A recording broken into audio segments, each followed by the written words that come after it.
ஓம் ஸ்ரீ குருபியோ நமக. காஞ்சி மகாபிரியவா பாதமே சரணம். நாம் இன்னைக்கு 24வது நட்சத்திரமான சதயம் பற்றி பார்க்க போகிறோம். திருப்புகழூர் அக்னிபுரீஸ்வரர் திருக்கோவில். இங்கே மூலவர் சரண்யபுரீஸ்வரர், அக்னிபுரீஸ்வரர், பிரத்யக்ஷவரதர், கோணாபிரான்.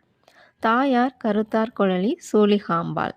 தலவிருச்சம் புன்னை மரம். தீர்த்தம் அக்னி தீர்த்தம். இந்த தலம் சதய நட்சத்திர பரிகார தலமாக இருக்கு.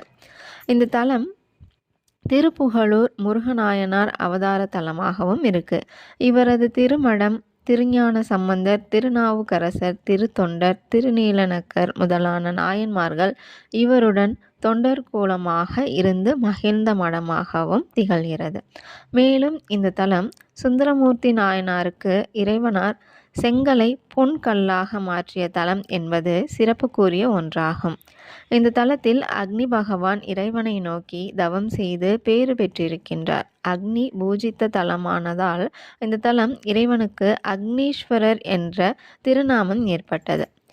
அக்னி தவம் செய்யும் போது தன்னை சுற்றி ஒரு தீர்த்தம் அமைத்து கொள்ள அதுவே இத்திருக்கோயிலில் வெளிப்புறத்தில் அகலியாக அக்னி தீர்த்தமாக அமைய பெற்றுள்ளது.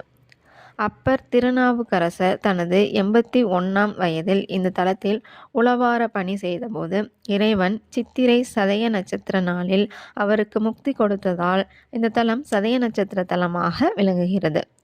சதய நட்சத்திரத்தில் பிறந்தவர்கள் தங்கள் பிறந்த நட்சத்திர நாளில் இந்த தலத்து இறைவனை வழிபட அனைத்து செல்வங்களும் பெறுவார்கள் என்பது குறிப்பிடத்தக்கது.